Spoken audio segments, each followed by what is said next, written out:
আসসালামু আলাইকুম, সবাই কেমন আছেন? আমি আলহামদুলিল্লাহ ভালো আছি। ইতোমধ্যে হয়তো সবাই বুঝে গেছেন যে আমি কক্সবাজারের ট্যুরে গিয়েছিলাম।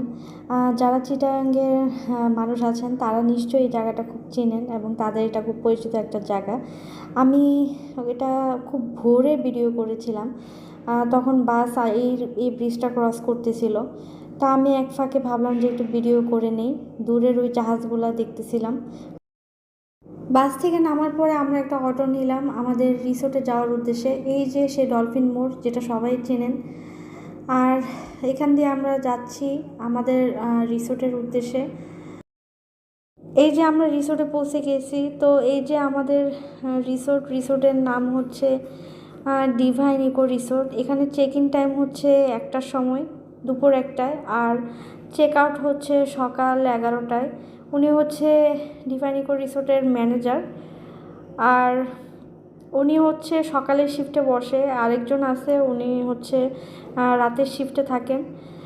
আর এখানে হচ্ছে এখন আমাদেরকে বসতে হবে, কারণ হচ্ছে আর যারা আমাদের রুমে আছে ওরা চেক আউট করবে 11টায়। দেন ওরা হচ্ছে রুমটা ক্লিন করবে, সব কিছু গোছাবে, দেন হচ্ছে আমরা ওখানে চেক ইন করবো। তো এখানে আমরা কিছুক্ষণ বসবো, অপেক্ষা করবো। আর সারা রাত জার্নি করার পরে আমাদের শরীর অবস্থা একদমই ভালো না, খুবই টায়ার্ড লাগতেছে। আর এই রিসোর্টটা খুবই খোলামেলা পরিবেশ। তো অপেক্ষা করতে করতে দেখলাম যে এখানের যারা ওয়েটার ছিলেন ওরা হচ্ছে আমাদেরকে ওয়েলকাম ড্রিঙ্কস দেওয়ার জন্য রেডি করতেছে। আর এই সিস্টেমটা আমার খুব ভালো লাগে। ওয়েলকাম ড্রিঙ্কস খাওয়ার পরে আরও কিছুক্ষণ আমাদের অপেক্ষা করতে হয়েছিল। এরপর ম্যানেজার জানালো যে আমাদের রুম রেডি। তা আমরা এখন রুমের উদ্দেশ্যে যাচ্ছি। আমাদের রুমটা ছিল দোতলায়। এখানে আসলে অনেকগুলা মানে রুম আছে। আর কোনোটা আছে দোতলা, কোনোটা আছে হচ্ছে কটেজ সিস্টেম, আর কোনোটা আছে হানিমুন, যারা নতুন কাপল আসে তাদের জন্য কিছু কিছু কটেজ আছে। আর এখানে আমাদের রুমটা পড়ছে হচ্ছে এই যে এই বিল্ডিংয়ের দোতলায়। এই যে আমরা এখন এন্ট্রি করলাম রুমের ভিতরে। এই যে আমাদের রুম। এই রুমের নাম্বার হচ্ছে 310। তো এখানে এসে প্রথমেই হচ্ছে আমি বারান্দার এখানে আসলাম। এই যে ছোট্ট একটা পাতিল, কেউ আবার দেখে বললেন না যে রুমের সাথে পাতিলও দেয় কিনা। আসলে এটা আমি ঢাকা থেকে নিয়ে আসছি আমার বাবুর সুজি রান্না করার জন্য। তো আমি এই যে বারান্দায় আসলাম আপনাদেরকে দেখানোর জন্য। এই যে আমাদের এখানে বারান্দা থেকে ওদের পুরো কটেজের রুমগুলো সব দেখা যায়।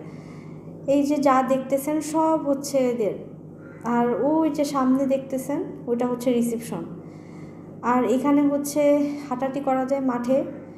এখানে মাঠে কেউ হাঁটতেও পারবে, চাইলে কেউ সন্ধ্যার পরে খেলতেও পারবে, ব্যাডমিন্টন খেলতে পারবে বা ফুটবল খেলতে পারবে।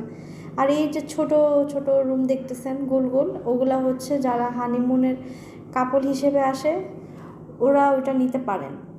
আর নিচে হচ্ছে বাগান ওদের। আর মূলত হচ্ছে ওদের এই রিসোর্টটাতে পুরোটা জুড়েই হচ্ছে গাছ গাছ লাগানো। মানে এইটা এত ভাল লাগবে, আপনারা যদি ফ্যামিলি নিয়ে আসেন বা হচ্ছে ছোটো বাচ্চা নিয়ে আসেন আপনাদের কাছে সত্যি এটা খুব ভাল লাগবে, এত স্পেস ওদের এখানে। আর এই তো ওরা যথেষ্ট পরিষ্কার পরিচ্ছন্ন। আমি এখানে আসার পরে রুম অনেক ক্লিন পেয়েছি। তারপরে হচ্ছে ওদের যে গোছ গাছের ব্যাপার আছে সবই আমি খুব মানে ভালোই পেয়েছি। আর এসেই তো আমার হাজব্যান্ড আর বাবু ঘুম। আসলে সারা রাত জার্নি করছে, ওদের প্রচুর ঘুম পাচ্ছে। আর বারান্দায় ওই যে আমার বাবুর প্যান্ট নেড়ে দিয়েছিলাম আমি। আর এই তো রুম থেকে বারান্দার ভিউটা পর্দা খুলে দিলে এরকমই দেখা যায়। আর বাথরুমের ব্যাপারটা যদি আমি বলি তাহলে বাথরুমটাও যথেষ্ট ক্লিন ছিল ওদের। ওদের অনেক রিসোর্ট হোটেলে বাথরুম ক্লিন থাকে না, আর হচ্ছে খুবই বাজে অবস্থা থাকে। তো এখানে যথেষ্ট ক্লিন ছিল।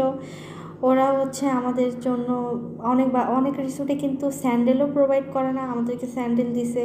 তারপর হচ্ছে যে সাবান দিল আমাদেরকে, এটা হচ্ছে প্রথম দিনের। দ্বিতীয় দিন ওরা হচ্ছে আমাদেরকে আবার দিয়ে যাবে সেম সাবান, আর যে এরকম। শ্যাম্পু, আর হচ্ছে দুজনের জন্য দুটো ব্রাশ দিল, ওয়ান টাইম ব্রাশ যেগুলো সেগুলো। এই তো তা আমার কাছে ভালোই লাগছে। ওদের এই রেঞ্জের অনুযায়ী এইটুকু পাওয়া অনেক বিশাল ব্যাপার। এখন আমরা তিনজন একটা গভীর ঘুম দিব, ঘুম থেকে উঠে চিন্তা করব যে কোথায় আজকে ঘোরা